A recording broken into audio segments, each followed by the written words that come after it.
সকলকে স্বাগত আজকের ক্লাসে। আজকে আমরা জানব পিটি স্পিকিং এ 60টি টাস্কের পূর্ণ ধারণা, অর্থাৎ পিটি স্পিকিং এ যে 60টি টপিক রয়েছে, তো এই 60টা টপিক সম্পর্কে আমরা জানব। তো শুরু করা যাক। তো পিটি একাডেমিক পরীক্ষার প্রথম অংশ হলো স্পিকিং এবং রাইটিং, অর্থাৎ আমাদের পিটি পরীক্ষাটা যে হয়, তো সেখানে স্পিকিং এবং রাইটিং এই দুইটা মডিউল একসাথে হয়।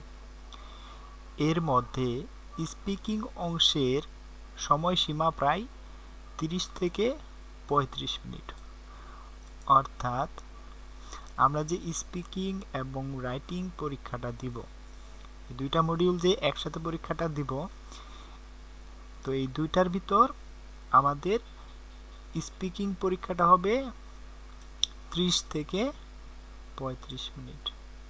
ওকে, ক্লিয়ার? আচ্ছা, তো আমাদের প্রথম যে টপিকটা আসবে সেটা হচ্ছে রিড অ্যালাউড। তো রিড অ্যালাউডটা কি সেটা আমরা জানব। তো রিড অ্যালাউডে এই টাস্কে স্ক্রিনে একটি ছোট প্যারাগ্রাফ দেওয়া হবে, যা প্রায় 50 থেকে 60 শব্দের মধ্যে, অর্থাৎ আমাদের স্ক্রিনে ছোট একটা প্যারাগ্রাফ দেওয়া হবে, হতে পারে সেটা 2 লাইন বা 3 লাইনের। হ্যাঁ, তো সেটা 50 থেকে 60 শব্দের মধ্যে হবে। পরীক্ষার্থীকে 30 থেকে 40 সেকেন্ড সময় দেওয়া হবে টেক্সট পড়ার জন্য, এবং এরপর মাইক্রোফোন চালু হলে জোরে পড়ে শোনাতে হবে। অর্থাৎ যে টেক্সটটা আমাদের স্ক্রিনে দেওয়া থাকবে সেটা আমাদের শুদ্ধভাবে, অর্থাৎ সঠিক উচ্চারণভাবে পড়তে হবে। তো এটাই হচ্ছে রিড অ্যালাউড টপিক। তো এখন আমরা দেখব যে রিড অ্যালাউড মূল্যায়ন করা হয় কিভাবে। তো সেখানে দেখবে যে আপনার উচ্চারণ পরিষ্কার কিনা, সাবলীলভাবে পড়া হচ্ছে কিনা, পজ দিয়েছেন কিনা, বা কতটুকু জোর দেওয়া সঠিক কিনা, তো এগুলো দেখবে আপনার। তো রিড অ্যালাউডের প্রশ্নটি কেমন হয়, নমুনা প্রশ্নটি এখন আমরা দেখব। তো এই হচ্ছে আমাদের রিড অ্যালাউডের নমুনা প্রশ্ন। তো এখন আমরা দেখব দ্বিতীয় যে টপিকটা আসে, রিপিট সেন্টেন্স। তো রিপিট সেন্টেন্সটা কি সেটা আমরা জানব। অর্থাৎ রিপিট সেন্টেন্সে এখানে হেডফোনে একটি ছোট বাক্য বাজবে, অর্থাৎ একটা ছোট বাক্য তারা পড়বে বা বলবে, আমরা সেটা শ্রবণ করব বা শুনবো, এবং সেই ভিডিওটা হবে 3 থেকে 5 সেকেন্ডের ভিতর। তো পরীক্ষার্থীকে সেই বাক্য হুবহু রিপিট করতে হবে, অর্থাৎ যে বাক্যটা তারা বলবে সেই বাক্যটা আমরা শুনবো, তারপর সেই বাক্যটা আমরা হুবহু রিপিট করব বা বলার চেষ্টা করব। তো এখানে ওদের যে উচ্চারণটা আমরা অনেক সময় বুঝতে পারবো না, অনেক ওয়ার্ড মিসিং যাবে বলতে গিয়ে, এই ভুলগুলো হবে। তো রিপিট সেন্টেন্স মূল্যায়ন করা হয় কিভাবে, যে সেখানে তারা দেখবে যে যতটা সম্ভব সঠিকভাবে বাক্য রিপিট করা হয়েছে কিনা, অর্থাৎ তারা যে বাক্যটা বলছে সেটা হুবহু হয়েছে কিনা সেটা দেখবে তারা, এবং শব্দ বাদ পড়লে বা মিশে গেলে ফ্লুয়েন্সি ক্ষতিগ্রস্ত হয়। তো এটাই স্বাভাবিক যে যখন কোনো শব্দ বাদ পড়ে বা বলতে গিয়ে একটা আরেকটার সাথে মিশে যায়, তখন কি হয়, ফ্লুয়েন্সিতে ক্ষতিগ্রস্ত হয়। তো এই সকল বিষয় আমাদের দেখতে হবে। তো এখন আমরা রিপিট সেন্টেন্সের প্রশ্নটা দেখব, যে রিপিট সেন্টেন্সের প্রশ্নটা কেমন হয়। ঠিক আছে, এখন আমরা দেখব ডিসক্রাইব ইমেজ। অর্থাৎ তৃতীয় যে টপিকটা আসে পিটিতে, সেটা হচ্ছে ডিসক্রাইব ইমেজ। তো ডিসক্রাইব ইমেজে স্ক্রিনে একটা ছবি, গ্রাফ, চার্ট, মানচিত্র বা ডায়াগ্রাম দেখানো হবে। অর্থাৎ আমাদের যে আমরা যে পরীক্ষা দেব সেই স্ক্রিনে একটি ছবি, গ্রাফ, চার্ট, মানচিত্র বা ডায়াগ্রাম আমাদের দেখানো হবে এবং সেই ডায়াগ্রামে যে তথ্যগুলো থাকবে সেখানে সাল থাকতে পারে, বিভিন্ন কালার থাকতে পারে বা বিভিন্ন ইনফরমেশন থাকতে পারে, সেগুলো আমরা দেখব এবং সেটা আমরা নিজের মতো করে বলবো যে সেই গ্রাফে কি কি ইনফরমেশন বা তথ্য রয়েছে সেগুলো আমরা বলবো। তো প্রস্তুতির জন্য প্রায় 25 সেকেন্ড সময় পাবে। অর্থাৎ যে গ্রাফটা দেওয়া থাকবে আমরা দেখব, ইনফরমেশনগুলো দেখব, সাল দেখব, কালার দেখব বা অন্যান্য যে তথ্য ইনফরমেশন দেওয়া থাকবে সেগুলো আমরা দেখব এবং তারপর 40 সেকেন্ডে ছবিটি বর্ণনা করতে হবে।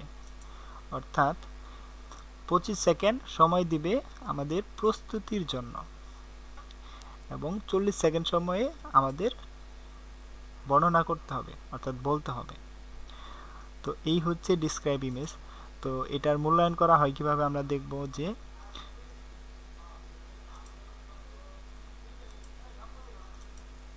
ওকে, তো মূল্যায়ন করা হয় কিভাবে আমরা এটা দেখব।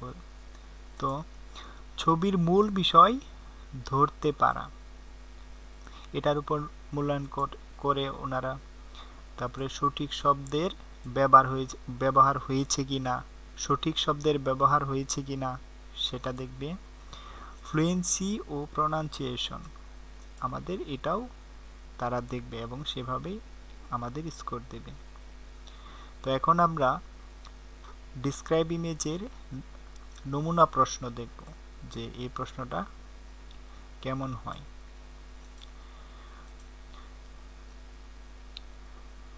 ওকে, এখন আমরা পরবর্তী টপিকে চলে যাব। তো পরবর্তী টপিকটি হচ্ছে রিটেল লেকচার। রিটেল লেকচারে কিভাবে হয় আমরা একটু দেখব যে এখানে 60 থেকে 90 সেকেন্ডের একটি লেকচার অডিও ভিডিও বাজানো হবে বা আমরা শুনবো আর কি। তো 60 থেকে 90 সেকেন্ডের একটি লেকচার অডিও ভিডিও মানে আমরা শ্রবণ করব। আচ্ছা, তো এখানে আমরা নোট নিব, আমাদের নোট নিতে হবে এবং তারপর নিজের ভাষায় 40 সেকেন্ডে আবার বর্ণনা করতে হবে। ওকে, তাহলে 60 থেকে 90 সেকেন্ডের একটি লেকচার অডিও ভিডিও বাজানো হবে বা আমরা শুনবো। তো সেখান থেকে কি কি তারা বলবে বা আমরা যা শুনবো সেগুলো আমরা নোট নিব এবং তারপর নিজের ভাষায় 40 সেকেন্ডে আবার বর্ণনা করব, অর্থাৎ আমরা বলবো। তো এটার মূল্যায়নে কি কি তারা দেখে যে কন্টেন্ট কভার করা হয়েছে কিনা, ভাষার গঠন দেখবে এবং ফ্লুয়েন্সি দেখবে। তো এখন আমরা রিটেল লেকচারের নমুনা প্রশ্নটি কেমন হয় সেটা আমরা দেখব।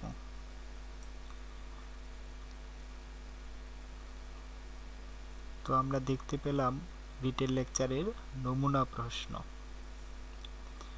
তো এখন আমরা পরবর্তী টপিকে চলে যাব। পরবর্তী টপিকটি হচ্ছে শর্ট কোশ্চেন। শর্ট কোশ্চেন খুব ইজি, তো দেখি আমরা। তো একটি সাধারণ প্রশ্ন করা হবে অডিও বা টেক্সট আকারে, উত্তর সাধারণত 1 বা 2 শব্দের হয়। অর্থাৎ অডিও আকারেও থাকতে পারে অথবা টেক্সট আকারে। তো তারা আমাদের যে প্রশ্নটা করবে সেটা আমরা এক ওয়ার্ডে উত্তর দেব, অর্থাৎ এক শব্দে বা 2 শব্দেরও হতে পারে। তো উদাহরণ আমরা দেখতে পারি, যেমন তো আসতে পারে বা বলতে পারে যে what is the opposite of hot. তো এটার উত্তর কি হবে? কোল্ড হবে, এটা আমরা সবাই জানি। এরপর যেটা রয়েছে যে which month comes after March, which month comes after March, তো এটার অ্যান্সার কি হবে? এপ্রিল হবে। খুবই ইজি এটা। এবং মূল্যায়ন করা হয় সঠিক উত্তর, উচ্চারণ ও স্পষ্টতা দেখে। তো এখন আমরা শর্ট কোশ্চেন এর নমুনা দেখব যে কিভাবে আসে।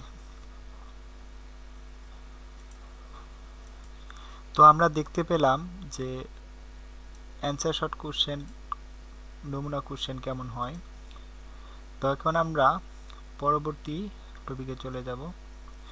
পরবর্তী যে টপিকটি রয়েছে যে সামারাইজ গ্রুপ ডিসকাশন, তো এটা নতুন টপিক অ্যাড হয়েছে পিটিতে, এটা আগস্টে অ্যাড হয়েছে। তো এটা আমরা জানব। তো এটি একটি নতুন টাস্ক। এখানে 2 থেকে 3 মিনিটের একটি গ্রুপ ডিসকাশন শোনানো হবে অডিও। এরপর 10 সেকেন্ড প্রস্তুতি সময় তারা দিবে এবং প্রায় 2 মিনিটে মূল বিষয়গুলো সারসংক্ষেপ করতে হবে। আমরা বুঝতে পারছি? আমি আবার বলছি যে এখানে 2 থেকে 3 মিনিটের একটি গ্রুপ ডিসকাশন শোনানো হবে। এরপর 10 সেকেন্ড প্রস্তুতি সময় দিবে তারা এবং প্রায় 2 মিনিটে মূল বিষয়গুলো সারসংক্ষেপ করতে হবে। বুঝতে পারছি আমরা? তো এটার মূল্যায়ন কিভাবে করা হয় আমরা দেখব। যে একাধিক বক্তার মতামত ধরতে পারা, অর্থাৎ আমরা একাধিক বক্তার মতামত ধরতে পারছি কিনা। তারপর সঠিক সামারি করা, সঠিকভাবে করতে পারছি কিনা সামারি। তারপর ফ্লুয়েন্সি ও উচ্চারণ ঠিকঠাক হয়েছে কিনা। তো এই হচ্ছে আমাদের সামারাইজ গ্রুপ ডিসকাশন যে টপিক রয়েছে সেটা। এটা একটা নতুন টপিক, এটা আগস্টে অ্যাড হয়েছে। তো এখন আমরা সামারাইজ গ্রুপ ডিসকাশন এর নমুনা প্রশ্নটা দেখব যে এটা প্রশ্নটা কেমন হয়। তো আমরা দেখতে পেলাম সামারাইজ গ্রুপ ডিসকাশনের নমুনা প্রশ্ন। তো এরপর আমরা সর্বশেষ যে টপিক রয়েছে রেসপন্ড টু এ সিচুয়েশন। তো এটাও একটা নতুন টপিক অ্যাড হয়েছে আগস্টে। তো আমরা এটা দেখব যে রেসপন্ড টু এ সিচুয়েশন, অর্থাৎ কোনো একটা ঘটনার সম্মুখীন হওয়া এবং সেই সময় উপস্থিত বুদ্ধিতে কিভাবে সেই সিচুয়েশনটা মানে কভার করা যায় বা নিজেকে হ্যান্ডেলিং করা যায় সেটা। তো দেখি যে এটিও একটি নতুন টাস্ক। এখানে দৈনন্দিন জীবনের কোনো পরিস্থিতি দেওয়া হবে অডিও বা টেক্সট আকারে, অডিও আকারেই হয়। তো 10 সেকেন্ড প্রস্তুতি নিয়ে 40 থেকে 60 সেকেন্ড উত্তর দিতে হবে। অর্থাৎ আমরা 10 সেকেন্ড প্রস্তুতি নিব এবং 40 থেকে 60 সেকেন্ডে উত্তরটা দিতে হবে আমাদের। তো এই হচ্ছে রেসপন্ড টু এ সিচুয়েশন। তো উদাহরণ হিসেবে আমরা দেখতে পারি যে তোমার ক্লাস বাতিল হয়েছে, কিভাবে বন্ধুকে জানাবে। তো এখন এরকম সিচুয়েশন হলে, অর্থাৎ ক্লাস বাতিল হলে আমি আমার বন্ধুকে কিভাবে জানাবো সেটা আমি সাজাই গুছাই কিভাবে বলবো যে কেন ক্লাস বাতিল হয়েছে বা এই ইনফরমেশনটা তাকে জানানো জরুরি। তো যে যেভাবে হ্যান্ডেলিং করে, তো এটা আর কি ইংলিশে দিতে হবে। এরপর তুমি রেস্টুরেন্টে খাবার অর্ডার করেছ, কিভাবে বলবে। তো এই সিচুয়েশন হলে তুমি কিভাবে বলবে যে তুমি রেস্টুরেন্টে খাবার অর্ডার করেছো, তুমি কিভাবে বলবে এটা। এখন মূল্যায়নটা আমরা দেখব যে মূল্যায়ন করা হয় সাধারণত কি উপযুক্ত টোন দেখবে তারা, তারপর ফ্লুয়েন্সি ও প্রনাউন্সিয়েশন দেখবে, কনটেক্সট অনুযায়ী সঠিক শব্দ ব্যবহার দেখবে। তো এই হচ্ছে রেসপন্ড টু এ সিচুয়েশন। তো এখন আমরা রেসপন্ড টু এ সিচুয়েশনের নমুনা প্রশ্নটা দেখব যে এটা কেমন হয়। তো আমরা দেখতে পেলাম রেসপন্ড টু এ সিচুয়েশন এর নমুনা প্রশ্ন। তো এই ছিল আজকের ক্লাসে, যে আমরা যদি শুরু থেকে দেখি যে পিটি স্পিকিংয়ে 60টি টাস্ক থাকে বা টপিক থাকে, আর সেগুলো হচ্ছে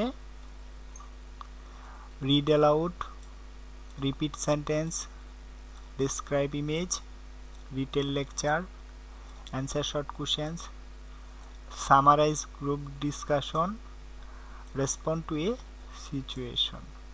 তো এই দুইটা নতুন অ্যাড হয়েছে আগস্টে। তো এই ছিল আজকের ক্লাসে। তো সকলকে সাথে থাকার জন্য অসংখ্য ধন্যবাদ।